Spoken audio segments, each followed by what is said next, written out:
Astagfirullahaladzim ya Allah. Rekaman video warga ini menggambarkan saat evakuasi korban yang tenggelam di Sungai Musi. Korban pertama terlihat warga sekitar Jalan Kiai Haji Ashari, lorong Taman Baca, Kecamatan Seberang Ulu 2, Palembang. Warga melihat korban sedang memancing di lokasi kejadian. Beberapa saat kemudian korban ditemukan sudah mengapung dalam keadaan meninggal dunia. Tim Inafis Polrestabes Palembang di lokasi yang melakukan olah TKP sementara dan mengumpulkan informasi terkait tewasnya korban. Ini mendatangi apa? TKP yang dikabarkan dari informasi dari warga bahwa ada orang tenggelam.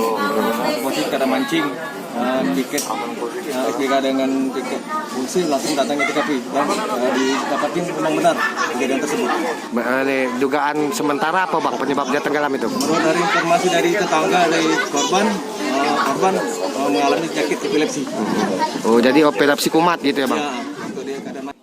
Korban tewas diduga karena sakit dan menyerang saat korban melakukan aktivitas di sungai. Jenazah korban lalu dibawa polisi ke Rumah Sakit Polrim Hasan Palembang. Yudi Kiswanto, Kompas TV, Palembang.